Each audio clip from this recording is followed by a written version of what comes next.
the biggest problem I had is I was so caught up on that outcome of success and money to prove to everybody that by God, I could do it and I didn't need anybody's help, that I really didn't focus on the journey. Sometimes you get to that pinnacle, which I did, 41 years old, sold my business. It was great. But then I go, oh my God, what happened to the last 20 years of my life? That's an important thing to talk about, is sometimes we need to stop letting society tell us what our values and what our goals and what success means, because you're going to look back and regret a lot of things. It's messy. Figuring things out, kind of getting it right, finding peace, finding intimacy in relationships, loving yourself. It's messy. And yet, rather than like calling it dysfunctional or some sort of other stigmatized thing, it's like, no, it's perfect. Because this is how you find these things. You don't know peace, you don't know joy if you haven't struggled.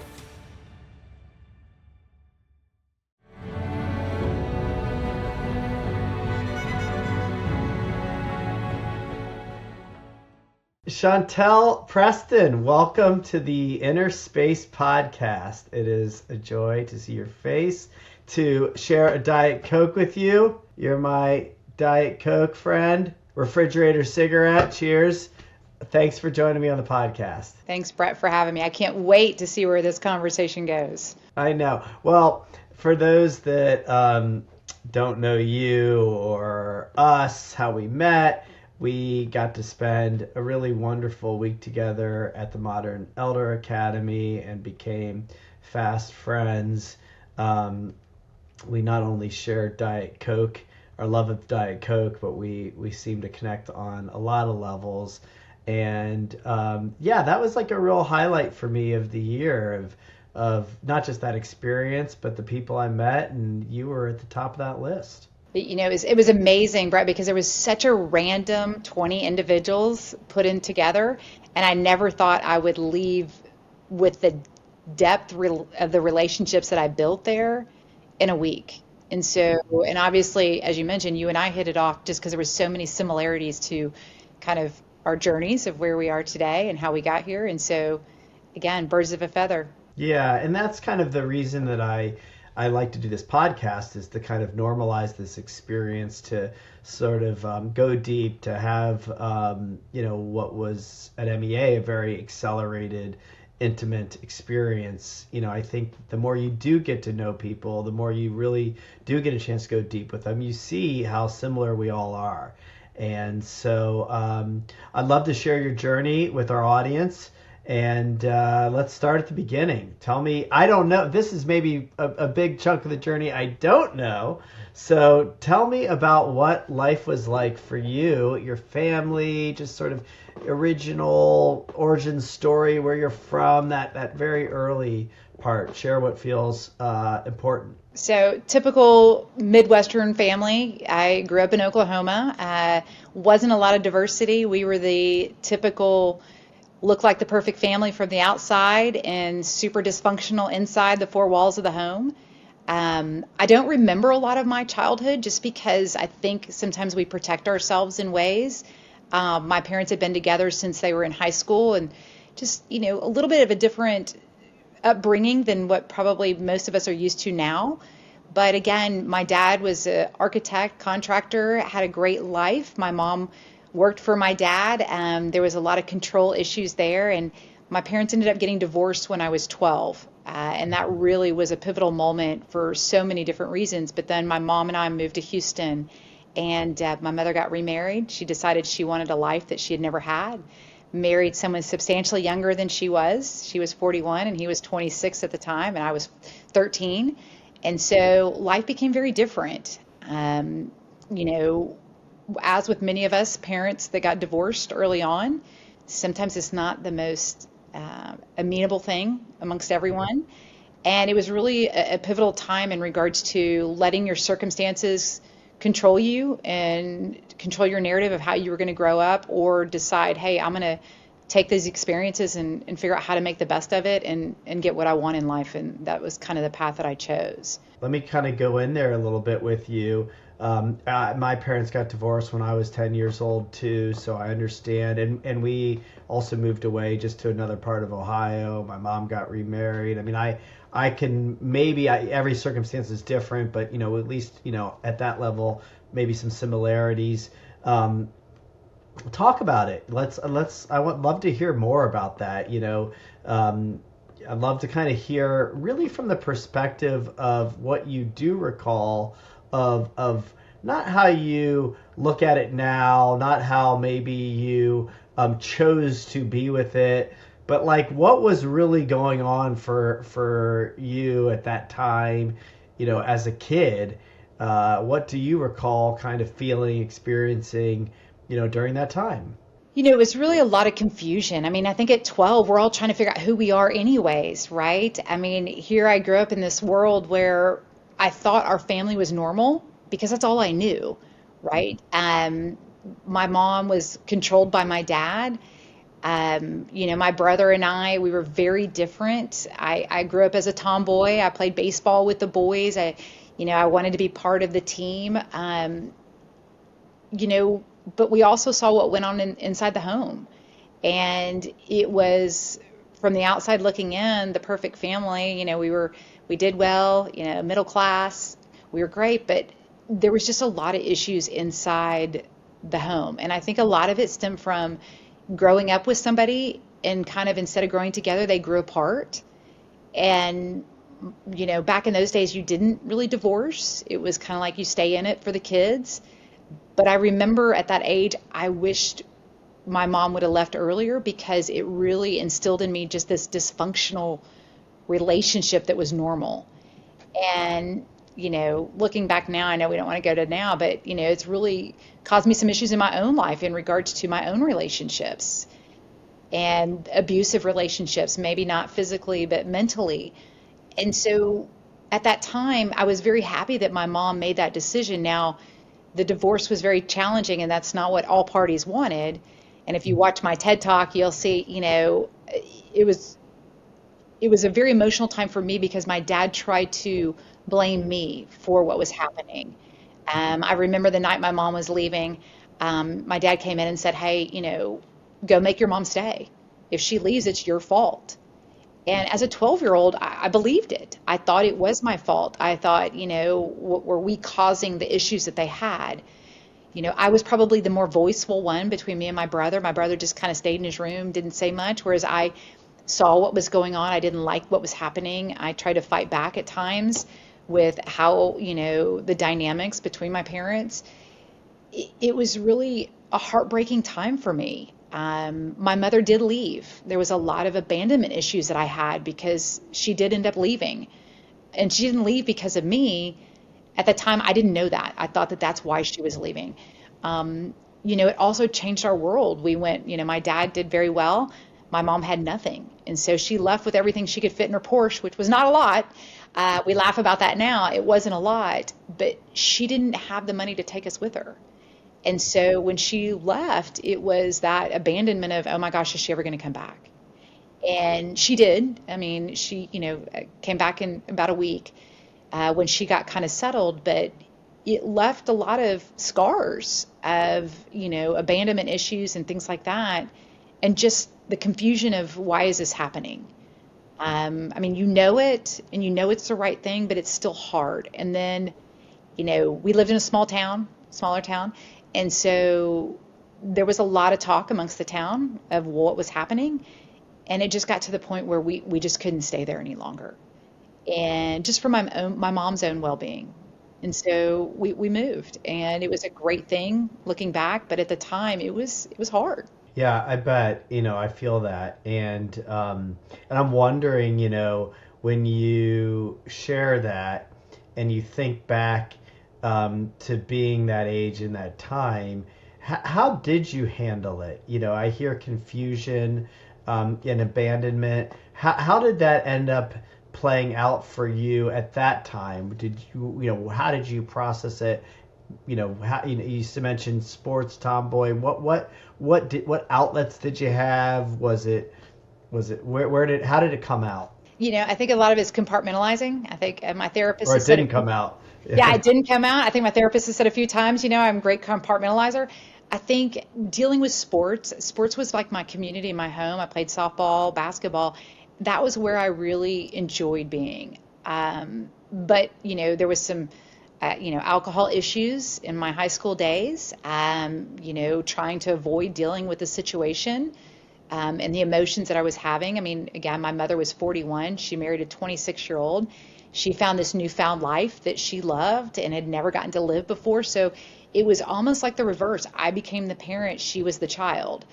And that was a hard thing because I needed a mom. And it was like having a best friend, a great best friend. But at that time, it was pretty challenging. I had a lot of close friends that I hung out a lot at their houses. I remember, I'd know who was cooking dinner, and I would show up at their house at that time so I could get food and eat with a family. And it was just something that I longed to have, but we probably weren't the most functional. My brother ended up staying with my dad. My dad had all the money, and so my brother chose to stay there. And, it was like rebuilding a life. And I had some great mentors, some great teachers that really saw the potential, I guess, in me and decided to kind of take me under their wing just to make sure that I'd be okay. And I think that was incredibly invaluable for my survival during those times. Yeah, talk a little bit more about that. I mean, you mentioned the alcohol issues. Were you sort of being like a typical rebellious teen and partying and getting into trouble? Sort of like that's what I was doing. It was a lot of people were doing, and and it's so normal at that time. You don't really always know who's trying to mask what, who's repressing what, or are people just out there having a good time being teenagers. You can get kind of lost in that time. But talk a little bit about kind of where you were and the people that helped you through that. I think there was some of the typical, and then it was some of, there's a difference between drinking and having fun and just drinking yourself into oblivion. And there was a lot of times that, I didn't have an off button. I didn't have that adult supervision good enough to help me have that off button. So I had two teachers in my 8th grade year of my transition year that just took me under their wings. I mean, I still talk to them to this day. I mean, I don't think they understand how important that was because I needed that connection and that love from somebody, that made me feel safe in a new place, and they gave that to me, and that was just huge. And then same thing in high school, my coaches, they always knew that I guess I had great potential, that I was just lost. I didn't have a lot of structure at home, and so they helped provide that structure for me and get me through high school, which was great. I think a few probably thought I'd be in a ditch dead somewhere by now, but it also helped me be who I am today in regards to that resilience, and then having those guidance of positive influences in your life. I mean, I always wanted to teach because I wanted to go and give back to that. But having those people, knowing that I had that safe place with them when things were hard, was just, I think, my saving grace. Yeah, it makes a bigger impact on you than you even realized at the time. You might feel it, you might notice it, you might be appreciative, but when you look back, I mean, it's like, life-saving, really, and makes such an imprint on you to have people that see you and that want to help and that do help. And talk a little bit about just sort of like academically, like what's going on and how does that then start to point you in a direction. Did you have any interest, outside of sports? Was something kind of catching your attention that you were interested in academically? No, I mean, I was one of those kids that probably had to work harder than everybody else just to be okay. Academically, I didn't have a lot of issues with that just because I knew in my world, my mother, I didn't know you had a choice between going from high school to college. I thought that's just what you did. And there was no choice in my family. We were going to figure out how to make that work. And so I didn't really have a whole lot of issues academically. I think it was more around who I was as a person. I got into a relationship my junior and senior year of high school that became very abusive physically, and that was took up so much of my time, kind of showing my same pattern. My dad was never physically abusive towards my mom, but that mental abuse, that was all I knew. And so I got into that, and that really became pretty much where I spent most of my time. And it was a very toxic relationship. We were young, but again, it was all I knew. So in my mind, it was normal, and until it wasn't. And it took me some time to figure that out because I think I would just wanted that love and that family atmosphere again so bad that I just made some pretty bad decisions. And then once you get in, everybody's like, oh, it's easy to get out. No, it's not. It's not easy to get out. And I stayed in that for a while, and even going into college, which really impacted my first year of college. And then finally, I was able to break free from that. And I think that's where I really started realizing that I make my decisions in life, and I'm going to live them how I want. Hmm. Do you mind? Are you? I don't want to kind of get into something that might be too sensitive, but do you mind sharing a little bit more about? You said it's not easy to get out. Can you share a little bit more about that relationship and why it was so hard to get out of something that was so toxic? Sure. And again, everybody's, when I tell people this now, they go, we can't imagine you. You're so strong, right? But when you're in it, it's like you want something so bad that you're willing to look past the negative to only see the positive. And, when you have that abandonment fear, like what I had with my mom, it was like I was so scared of being abandoned by this individual. It didn't matter what happened between us, that I was going to accept it. And then it would be my fault. I go back to my dad blaming my mom leaving on me. I thought it was my fault. So you get into this internal battle of, is it me or is it them? And I wasn't confident enough at that point in my life to know it wasn't me. I thought it was me. And so, you know, it's not easy. The emotional manipulation is so strong, and especially with somebody that you truly love, that you can't figure out why they would behave in that manner, and then you forgive them because you're thinking, oh, it won't happen again. Well, then it does. It happens over and over and over again. And you're so caught in it that you can't see the forest through the trees because you want it to be a certain way because that's what people tell you it's supposed to be like. So you want it to be that way, even though it's not. And so I think you have that optimism that it'll change and it'll be different. And look, Brett, I have 3 daughters. I don't ever want them to go through what I went through. And it's hard for me to discuss it with them because they see me in a very different light. But I do see how young girls that are so impressionable, I wanted to fit in. I wanted love, and I didn't know any different. So I thought this was normal. And, but you do come to a certain point. It didn't matter what my friends said. My friends would tell me, get out, get out. But I wanted to be loved so bad that I would do anything. Yeah, I appreciate you sharing. I mean, it's fascinating because it's like so textbook that you know we grow up in these households. Children need love, they need security, they need safety, they need some basic things that are sometimes really hard for parents to give. Sometimes there's generational trauma, usually where a parent didn't get what they needed, and they had a role modeling that they're just kind of carrying forward. It was their normal. It seems normal. You might even know other people where that makes it even more normal, and it gets passed on, and then a kid doesn't have what the child needs. And so you go out looking for it, and you don't realize you're doing it. It's totally unconscious. So it's so clear, but yet it's so unconscious and not clear to the person that's in it. And it's so deep, and it's so kind of embodied that you really just it's your being, it's who you are. And so looking past things that are obvious are just not obvious to you, even if there is a part of you that knows it. The mind takes over, and it's an addiction. It's like an addiction. It's almost like you're addicted to it. You're addicted to that chaos.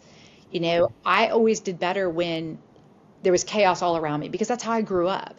So it's when it became peaceful is when I was uncomfortable, which should be the total opposite. So in my mind, and I think I mean, look, young love, I mean, you're in love. We don't even know what love is back those days, but you think you are, and you think you're able to handle the emotions that you have. But the reality is you're not. And there are big emotions, and I just wasn't equipped with it. If you know, you and I've had this conversation about, being raised in a generation that we're probably all screwed up a little bit because that's all what our parents knew of how to raise us. And my mother and I, over the years, had conversations about it because I realized how much guilt she held about leaving us and about how we were raised. And I don't fault her. I don't fault my dad. That's just, they did the best they could at the time. Hmm. And so, how did you get out of it? There became a physical altercation happened that was so significant that I realized that if I didn't get out of it, I may not be around long term. And that's when I finally had the courage. I finally said, I'm going to live for me. Um, and I just walked away. And it was a very hard thing for me to do. It took me years to do it. It didn't happen overnight. But I realized it was almost like a pivotal time of, I want to live the life I want to live the way I want to live it. And this isn't it. And I think you get to a certain point where it doesn't matter what anybody says around you. It's when you're ready is when you're going to walk away. And that's what happened. Yeah, and for some people, it has to really get to a Rock point where bottom. it's so obvious, Yeah. or it's just becomes life or death, literally. Um, well, I want to say that I'm sorry, but I also know that although you would never wish that upon yourself or anyone else, so I am sorry. I do feel for you that was your experience, but I know you, and I know that you've taken that, and even you sharing it here, and I'm sure in other places, you're using it. You use it to help other people. It's why I like to do this podcast, because maybe there's somebody out there right now that listens to this that's in that situation, and knows, gets a tiny little bit of inspiration that they too can get out, that maybe they recognize what's running, that they relate to your story and say, oh shit, that's me. And so I know you use this experience and to shape you and to, become the woman that you are. And it's an interesting thing, even abuse aside, just the divorce, what you witnessed, it does build this resilience. You said your parents did the best they could. I feel like that too. And I am incredibly grateful for all of it, including the part that made me resilient. And try not to kind of create that atmosphere for my kids, Right. right? But there's a certain kind of grittiness, a scrappiness, a drive, a stronger woman that emerged as a result of what you went through. And I know it's not a straight line, so talk a little bit about then how your life starts to unfold after that relationship and through your college years and into your young adulthood. After that, it was, look, I just wanted to work. I wanted to start building my career. And, a little bit of going back, I always wanted probably that approval from my dad that I could be successful like him. Um, And so I went through A&M, loved it. Probably didn't enjoy it as much as most people do in college because I was busy working, trying to make my way through college. Obviously after I made the decision to go with my mom, financially, things changed. And so I wanted to hurry up and get through college. I wanted to put that behind my life, put behind me and start my life. And I did. And, to your point, it's how do I use now? I wish some of it hadn't happened. Let's just not kid ourselves. It'd be great if it didn't. But I realized I could take one of two paths. I can either take those circumstances and let it control the rest of my life and the narrative, or I could say, hey, this is not how I want to live. Maybe I went a little bit too far to that side. I didn't want to ever depend on anybody financially. The old BS of, oh, don't worry, honey, somebody will take care of you. No, that wasn't going to be me. So I wanted to start my career. I wanted to prove that I could be successful on my own. And that's what I did. I went into the healthcare industry, didn't know a whole lot, didn't know anything actually, didn't think I was going to be there, and just made a niche for myself. Taking control of the situation, saying, hey, I want to write the narrative of how I'm going to live my life. And went into healthcare, started building facilities for clients and my companies. And sometimes you find a niche for yourself. I never had to look back, never had to look for a job. I was always approached by folks. I went out on my own at 27, started consulting, and then realized I want to build a business. I wanted to build something bigger than me. And so that's when I talked my business partner, Jerry, into leaving his company, and we started a company called Atlantic that ended up being Mentis Neurorehabilitation, which was our rehab, traumatic brain injury rehab. And it was a great story. Wasn't all rainbows and unicorns. Let's say that first and foremost. Okay, there was a lot of nights that we would sit around the bar going, how in the hell are we going to make payroll? Everybody thinks things are easy. They're never easy. But no matter what, I try to stay with a really positive mindset. The biggest problem I had is I was so caught up on that outcome of success and money to prove to everybody that, by God, I could do it and I didn't need anybody's help, that I really didn't focus on the journey. And so sometimes you get to that pinnacle, which I did, 41 years old, sold my business. It was great. But then I go, oh my God, what happened to the last 20 years of my life? Right? I gave up all my personal relationships. I never could have a healthy, relationship, romantically. I had, there was just so much I gave up to focus on that outcome. And I think that that's an important thing to talk about is sometimes we need to stop letting society tell us what our values and what our goals and what success means, because you're going to look back and regret a lot of things. And I'm not going to say I regret a lot, but there are some things that I wished I would have done differently. Yeah, well, let's talk a little bit about that. You have this kind of sense of wanting to prove yourself, and you also, what I heard, which I can relate to, you had an exposure to money, and then an exposure to not having it, right? And so you've got this like, I want to prove myself, and I want to have that life. That life I like better than this life. And when you're young and you think that, life is better through material success, and I think that it can be, I don't think it's like the only thing that matters at all. Plenty of really wealthy, unhappy people out there, but there are some things about it that are really nice. And if you don't have it, you really come to realize that, right? And so you're driven, you got something to prove, and so you kind of go for it.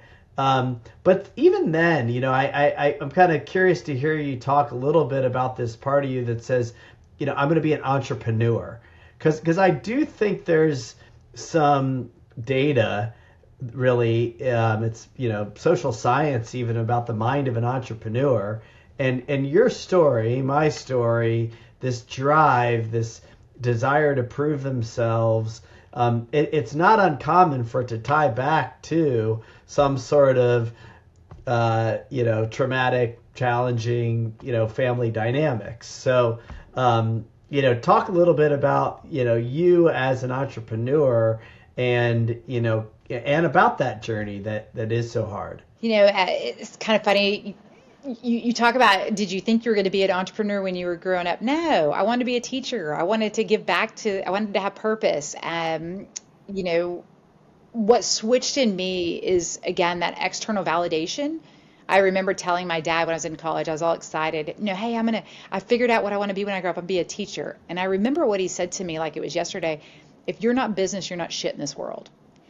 And it really resonated because all of a sudden it was like changed my trajectory of, okay, well, I want to make him proud.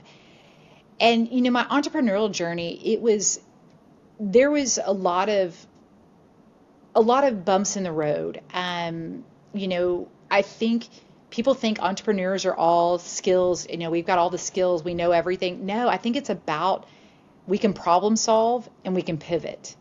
And I think being comfortable with being uncomfortable really helped me be an entrepreneur, because that's how I grew up in my childhood and my early life is just, you're in chaos all the time. And that's where I was comfortable. And so entrepreneurship is like that. It's like what you think you're going to be and where you end up may be two totally different things. But if you can't recognize the chaos around you and that you need to pivot and shift, you're never going to survive, or you don't have that grit or that resilience to take failure, rejection, all of those things that are going to happen. If you can't let it roll off of you and come out on the other side of, hey, that's a lesson learned, then I don't think you'll be successful as an entrepreneur. And that was kind of my mindset, Brett, is how can I create something that I enjoy? My biggest thing was I wanted to enjoy work. And when I say, I gave up a lot and didn't pay attention to the journey, it doesn't mean I didn't enjoy it. I had a great time. I loved my work, but I also didn't have the personal relationships that I now understand are so important. And so it was all about me. I didn't care about anything. It was just about me. My journey, when I started my entrepreneur, I wanted to be that. I thought I had to be that big, badass, standoffish, do as I say, not as I do, very unrelatable. I wasn't very authentic. It was like I wore two masks. I wore one at work and then I wore one in personal. I mean, I'm a pretty personable person. I like to hug people. I like to be happy all the time. But at work, I was so just guarded because I thought that was the only way I was going to gain respect from men, from women, whomever. But it was a very different me than what I was used to. And that's how I started. And that's how I probably went for a good 15 years. And then I go, oh my God, what am I doing? I can't live like this anymore. I want to be relatable. I want people to understand that I care about them as people. And I never did that before. And if you talk to some of my staff, a lot of my staff has been with me for 15 plus years now, they'll say, hey, look, I've changed significantly over the years from that unrelatable person, that standoffish that you never knew. I mean, they wouldn't even speak until spoken to when I'd walk in the room because they were all scared to death of me. Well, that's not how I wanted to be known. How did that shift? What kind of brought it into your awareness? And then how did you go about making the change? So I had one of my business partners. He was the one that everyone loved. Everyone loved Mark, right? He was very well respected. And, one day I went in and I was like, hey, what are you doing differently than me? Everyone loves you. Why is everybody scared to death of me? And it was really having a hard conversation and being very vulnerable with somebody and saying, I need help to figure out how can I be better? How can I be a better leader? I mean, look, we're not taught how to be leaders, right? We're just thrown into something and said, I mean, most of us, I wasn't taught how to be a leader. I was just modeling what I had seen. And him sitting down with me and saying, hey, look, you need to take time. That 5 minutes that I don't have time for you. That 5 minutes is the most important part of your day, to sit down and talk to somebody. And usually I was like, oh, I don't have time for that. I'm too busy. I'm too important. And I started doing that, right? And it made all the difference in the world of people realizing that. And I told him, I was like, I care about people. He's like, well, then show it. Mm-hmm. Okay. Well, how do I do that? Take that 5 minutes and sit down and just say, how are you today? Ask them about their kid's baseball game. Doesn't mean they're going to disrespect you or respect you any less. It's about you become relatable. Share your experiences with them. And those were things I would never have thought about doing. Mm-hmm. And it changed who I was. And then all of a sudden I became happier, which my energy changed around people. And I started realizing that the more I did that, the more people wanted to be there, the more they wanted to be around me. And it made me happy, but it also made them happy. And so just changing the way I managed and led my people. I mean, I started it halfway to I started with a smaller company halfway to the top. So I never, now I work from the bottom up, but it was different than, starting at the very bottom of a huge corporation where you're learning so many things as you go. Sometimes, in our world, it's trial by error. And that's what I did. Well, it's fascinating that you really, describe this change as like this change you made yourself, that you just sort of changed how you were being and saw that it was working and continued to do it because you wanted more of that. I don't, for some reason that strikes me because I don't hear that a lot. Usually it's like, well, sort of maybe, something happens, oh, I got fired or I lost my business or I got divorced or I went to therapy or I went to this thing or that thing. It sounds like it was just a sort of a wake up call, some tough love that had you, a light bulb go off and you just started making behavioral change over time. I think if you ask some of the people around me, they'll say when I had my daughter is when I changed, because I was like, oh, I'll never change. I'll always be the same. Oh no, I totally changed. I mean, when all of a sudden life becomes something other than just about you and you realize the importance of that, I think a lot of them would probably say that was a trigger. I like to say it was because I was older and probably more mature and more wisdom, had more wisdom then. But I couldn't figure out why socially or personally, I was so likable, but at work, oh my gosh, I wasn't. Well, it was because I wasn't being authentic to who I was at work. And I wanted to go back to being, I was tired of playing both sides. Mm-hmm. And so you sell your business at 41. Talk a little bit about that. Then, kind of, that's a whole thing, right? I mean, we spent time, together with a group of people that were in transition, that were in midlife. And I think that's also not talked about a lot. I mean, you and I are in masterminds and YPOs and things like that where you get to have that kind of conversation. Not everybody is. I had somebody recently on my podcast who recently retired. He's relatively young, and that's a whole thing. So talk a little bit about, when you're going, it's your whole life, and just things change pretty drastically. Talk a little bit about that transition. Everybody says, oh my gosh, you're so lucky you sold your business. And at the time, we think that, right? We're like, oh my gosh, this is it. This is gonna solve all my problems, right?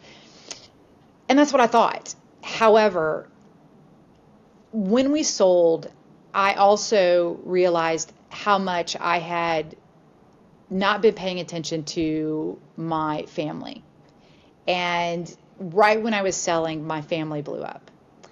And I couldn't understand why, because in my mind, I thought everything I was doing for my family, to give to my family. The white picket fence, the great vacations, all the things I thought was my job as the breadwinner I was doing. I didn't realize all they wanted was for me to be present. And so then I'm going through this sell of my business and people think, oh, it's great. No, it was the worst 2 years after that of my life. And the reason why is because my whole identity was so caught up in who I was as a CEO or CDO and an owner and a high-powered executive. It was like, now who am I? It was like I lost my whole identity. And I mean, the emotional roller coaster I went through, and people laugh at me now because they're like, oh, I'm selling my company. I was like, hey, call me on day 32. I'll tell you exactly how you're going to feel. And they're like, oh, you're crazy. No, I know exactly how you're going to feel, because you have this excitement about you're doing this and you're finally reaching it. But then there's so many emotions around, this was my whole life and I gave everything to it for the last 10 years. And now it's totally changed. Mm-hmm.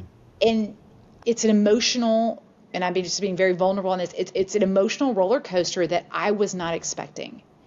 And it changed who I am as a person. And that's where my journey has been for the last 10 years, of trying to just figure all the things I never thought about before now. How do I really sit down and think about those things and become a better person? But those 2 years afterwards, it was just, I felt lost. I felt lost. My family blew up. My 5-year-old, I had no idea what she ate for lunch. I had never spent a lot of time. I remember a lot of days of her saying, "Hey, Mom, are you going to feed me?" "Oh my gosh, I got to feed you." And so it was really figuring out who I was and who I wanted to be long term, because, the accomplishments were great, but they weren't feeling my soul anymore. And so it was like, how do I deal with that? So I do think the glamour of, hey, you sold and it's great and you've money. Yeah, money provides you freedom. I'm not going to discount that. But there are also a lot of other things that come along with that I don't think I was prepared for. And I wish I would have had a board of directors or people around me that could have given me counsel at that time, because I was just completely lost. Yeah, and I know that you've done a lot of work to change that. And I know, kind of how you're moving through the world today and the way in which you're working and shifting and making an impact. Talk a little bit about, kind of how you started to make those changes and repair your relationships and go back and focus on yourself and your friendships and your family and kind of repurpose your career.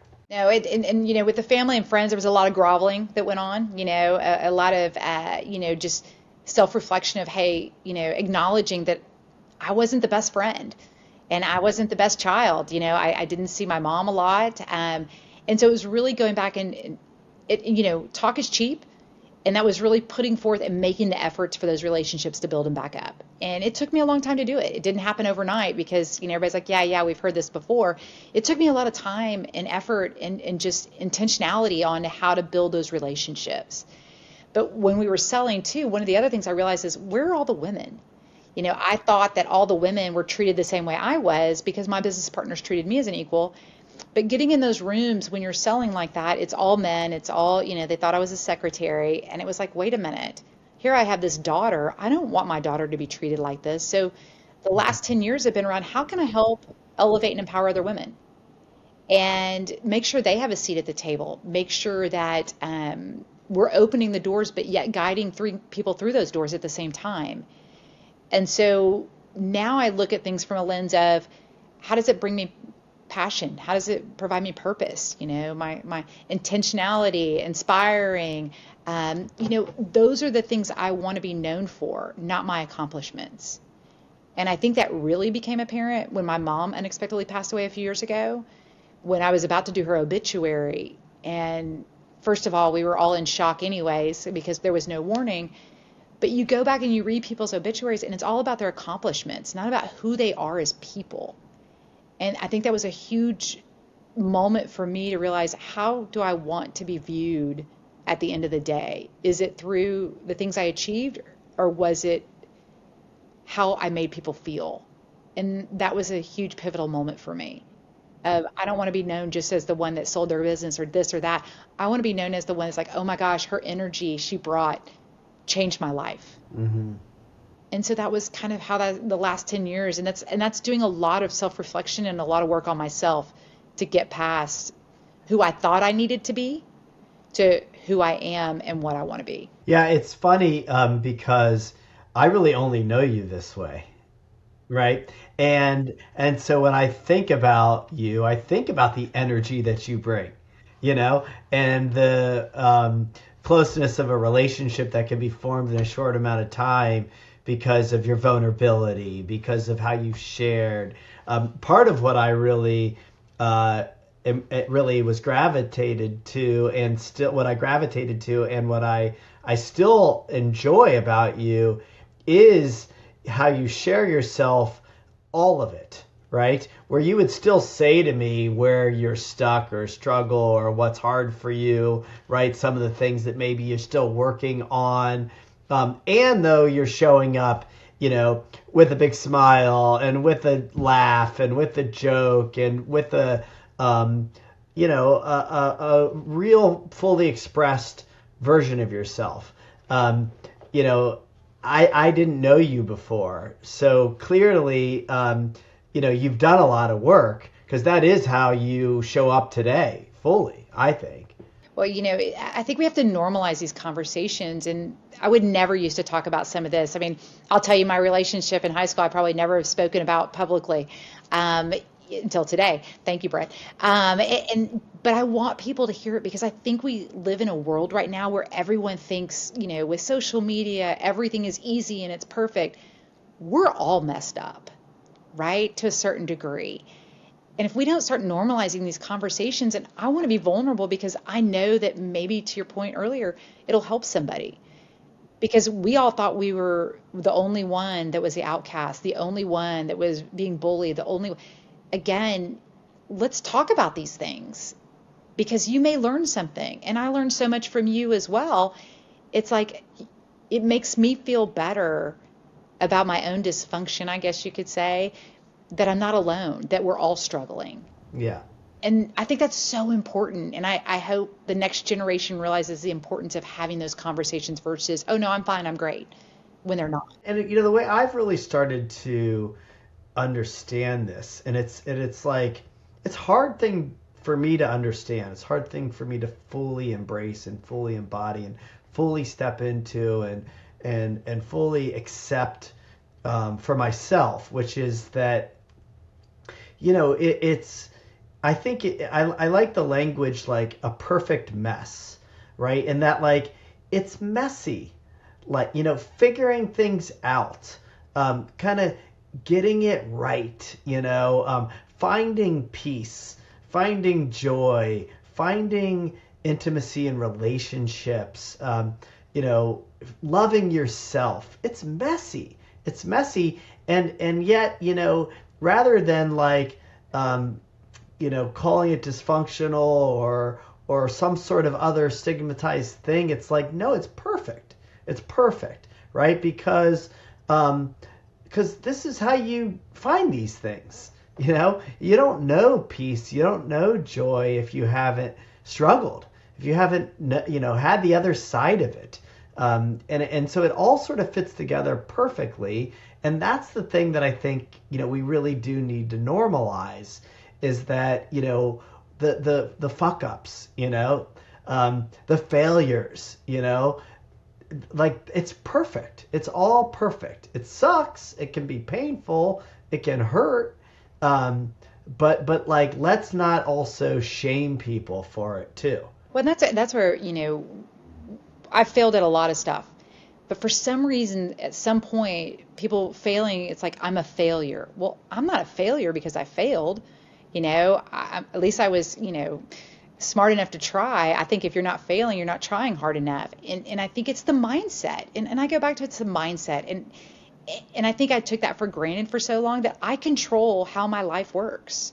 If I wake up and I'm in a shitty mood, that's on me. Right? I mean, that's what I'm going to exude out there in the world. If I wake up and I say, hey, I'm going to have a great day today, I'm setting my mindset. And I think I took that for granted that I'm the one that controls how my life plays out by how I behave, how I interact.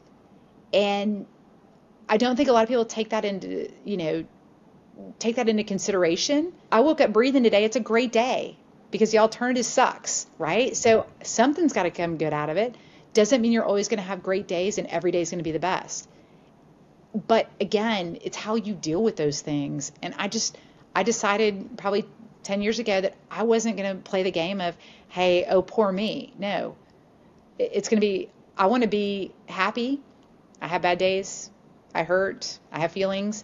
But at the end of the day, I woke up breathing. It's a good day. Yeah. And tell me about how you're working with women now and kind of what you're up to that is kind of bringing that good day mindset. The fun stuff. Yeah. No, because you've used that whole life experience and you're really supporting women mostly, primarily, and kind of helping them, and I think, we went to a wisdom academy. I mean, this is it. I think this is what you're supposed to be doing is to use all that experience, that wisdom and try to help other people. So you're doing it. Talk about it. So a couple different ways. I have my podcast, Get Real, Get Results. It's really around, just a 15 to 18 minute, almost inspirational talk. But we talk a lot about women's leadership. How do we behave as women leaders? How do we behave as moms? How do we, integrate the two together and be better people all the way across the board? I do have a book coming out. It's called The Success Lie, and it's reframing your reality to thrive personally and professionally. And so those are kind of my people that are my age, that are going through that transition phase of who do I want to be? Why do I think differently than I used to?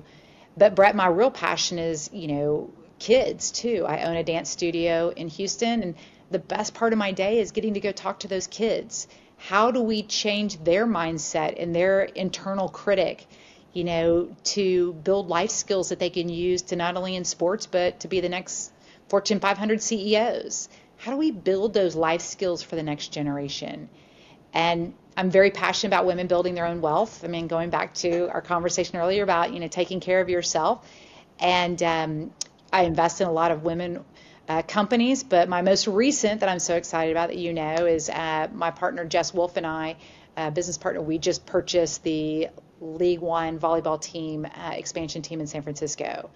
And people ask me all the time, why are you doing this? Well, I love sports. I think sports are incredibly invaluable.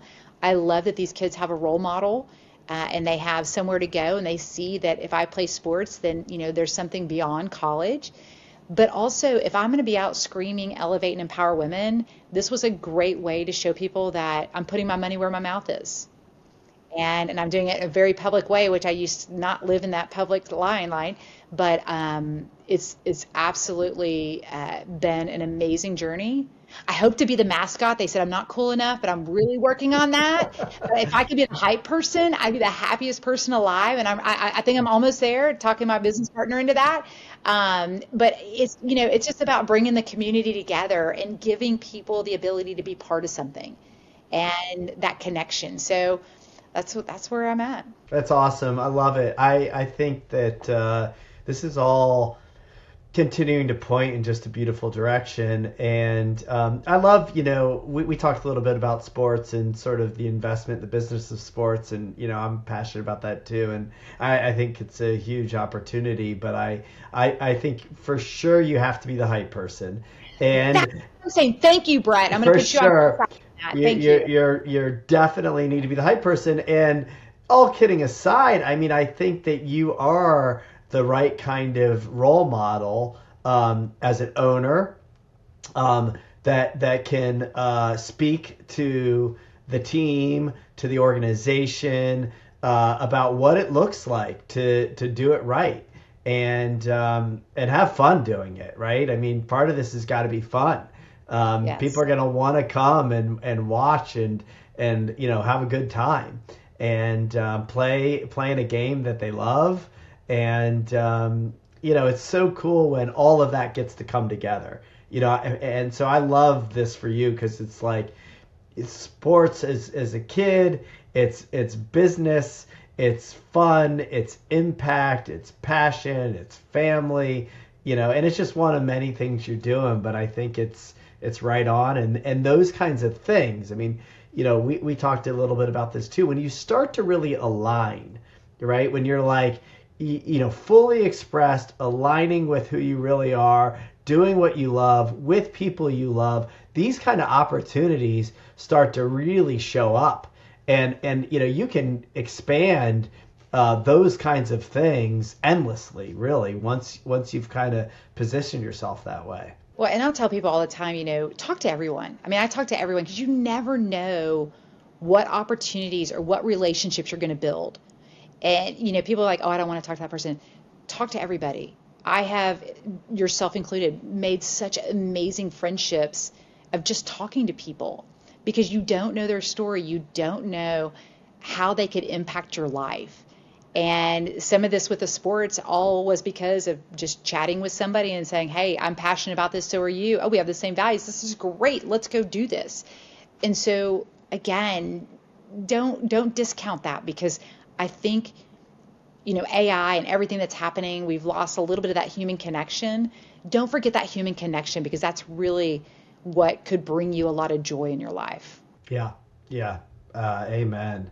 Well, you've brought some joy to my life, and I appreciate you taking some time to share your story with the audience, you said something which I have had the fortunate experience of having multiple times on this podcast, which is, you shared something you'd never shared before. And anytime that happens, it kind of is a bit of a win for me, because I like to try to really have people share themselves fully, for the benefit of other people that are also out there, and normalizing what can be really difficult things to experience and to talk about. So I really, really appreciate you showing up and sharing and what you're doing in the world, and take the time with me today. So, any final thoughts? Anything you want to say to the audience or share before we wrap up? No, I just want to thank you, because I don't think you realize what important work you're doing and how much you're influencing people. And I wish there was more of you out there, but I just want to say thank you for allowing me to come on and share a little bit of my life. Yeah, and again, I hope it does help somebody, but you're helping a lot, so thank you. Well, thanks, Chantell. It's good to be connected, and good to call you a friend. All right, thanks, Brett.